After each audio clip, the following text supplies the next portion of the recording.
Hello everyone, I am Rev Dr Valerie Freckleton, and the topic today is money and spiritual laws.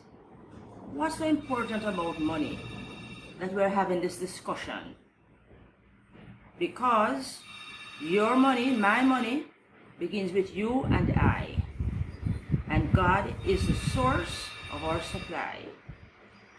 But many of us don't see it that way, and we worry about money.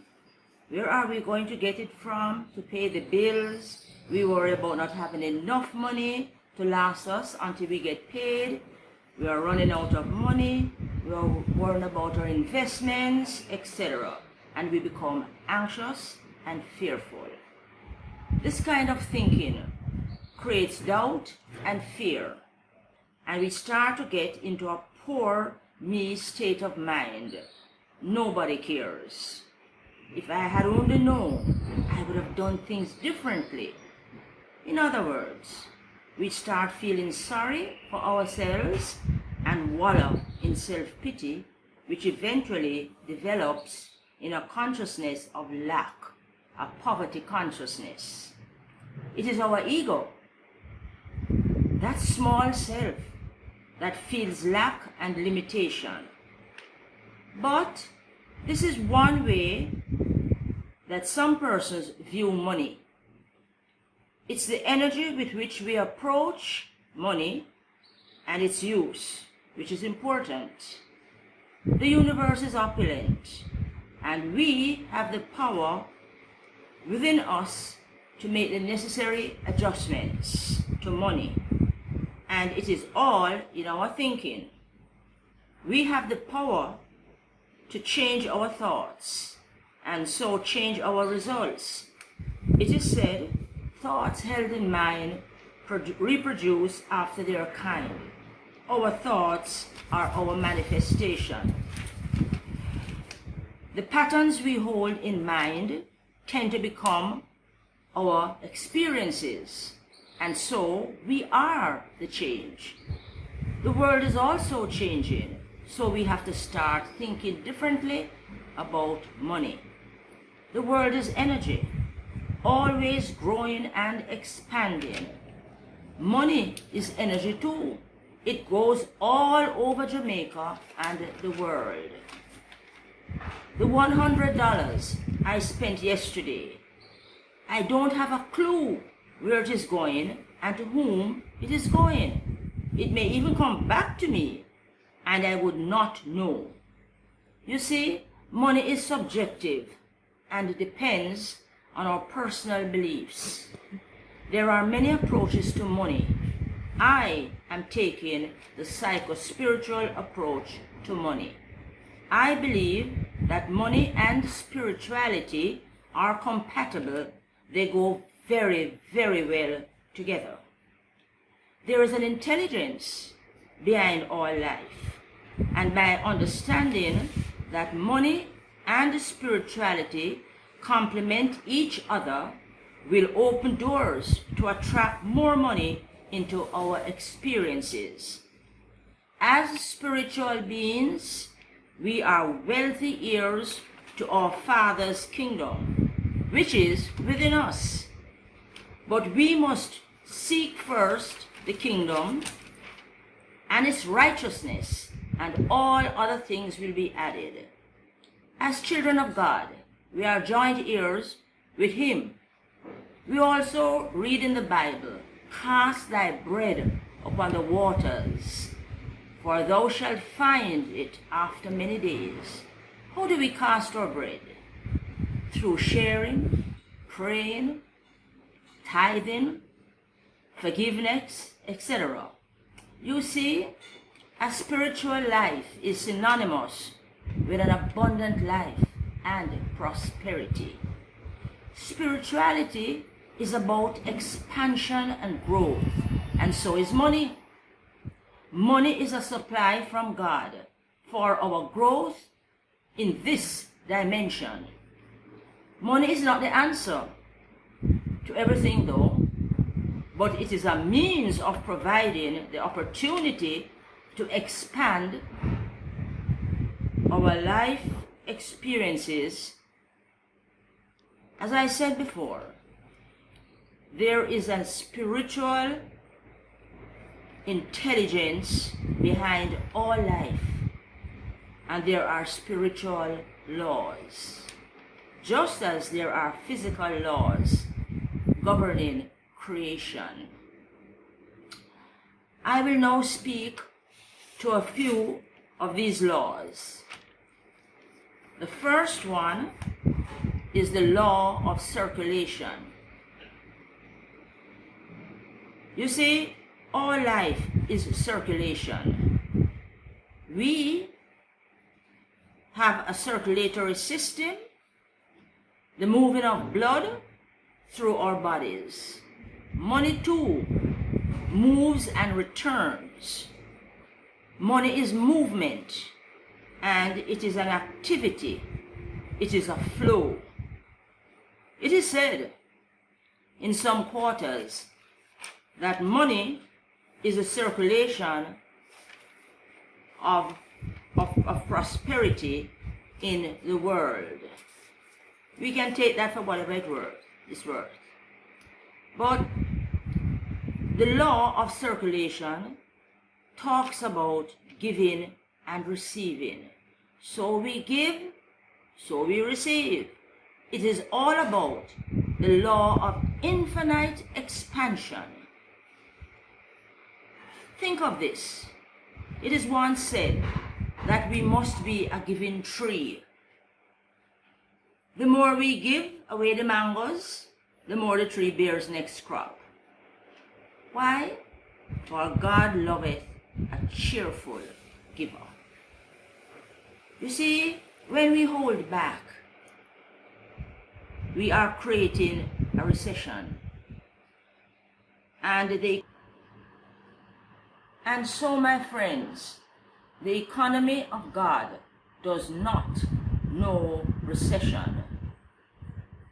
We are the ones who create recessions in our own affairs and around us. Very important. Hoarding leads to recession. Let us think about that. Hoarding leads to recession. Hoarding. And you know why? Because it dams up the flow. We hoard, we keep it back. We don't give. We don't open the palms of our hands. So we can't even receive anything because the palms are always closed. Yeah? So it dams up the flow. But when we circulate money, we keep the river of prosperity flowing freely. And so, my friends, the second law that I want to address is the law of multiplication. And this law, which is also very important, speaks about growth and increase. Because it is a little different from the law of circulation. Because many of us are growing and increasing, but we are not circulating it because we have dammed it up and we have created the recession. So this law of multiplication is about growth and increase. Whatever we give comes right back to us multiplied. Give, and it shall be given unto you. Good measure, pressed down and shaken together, and running over. Remember, the law of the Lord is perfect. And we can never outgive God. God has the storeroom, the storehouse, which is inexhaustible. And so as energy beings, we grow in ideas and spiritual consciousness. As we grow spiritually, very often we think of Jesus and the multiplication of loaves and fishes. Just 5 loaves and 2 fish. and it's served 5,000 persons. But a point there that we should never forget is that when he took the loaves and fishes, he looked up. Jesus knew a source, and source is infinite. He looked up to give the blessing to source. Yeah? Importantly is to live a life of gratitude, giving back, saying thanks. We must always try to give thanks, as Jesus did when he looked up. Whatever we thank God for increases our blessings. Have faith, my friends. Have faith. Now, these two laws of circulation and multiplication brings us to another law, the law of divine order, which is the orderly working out of divine ideas into expression. Everything was created in divine order. It is us, many of us, who are out of balance. Our lifestyles is something that we should be looking at for the balance, to do things differently and to make the changes that are necessary for our survival. Because God is the all-providing law. He has given us everything that we need. Yes, he told us that at creation time. Yeah? He gave us power over all living things. It is us now to use it wisely. Because if we don't know God as source, we are going to be looking and rely on the outer material world, which is only the channel for our supply, the avenue with which source sent it in to us. So when we are always in relationship and in contact with source, all is well.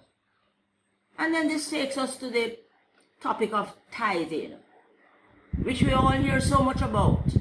Tithing, as we know it, is giving back to God 1/10 of our money supply that he gave us to do his work.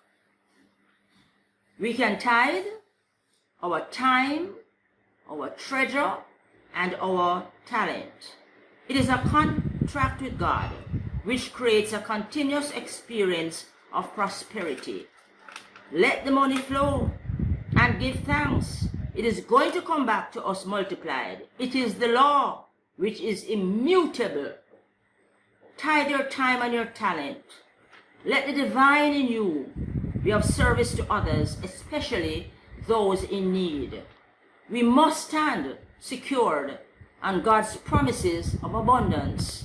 Remember, I will open for your windows and doors and pour blessings on you, so much that you will not have space to put it. Do you believe? Do I believe? Yes, I believe. Let us understand then and worship the source of all money, God.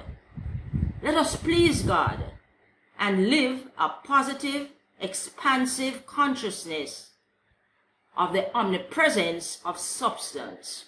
We all are expressions of God. God is all, and God is enough. Thank you, God, for your provisions. And so it is. Thank you all very much. Have a good day.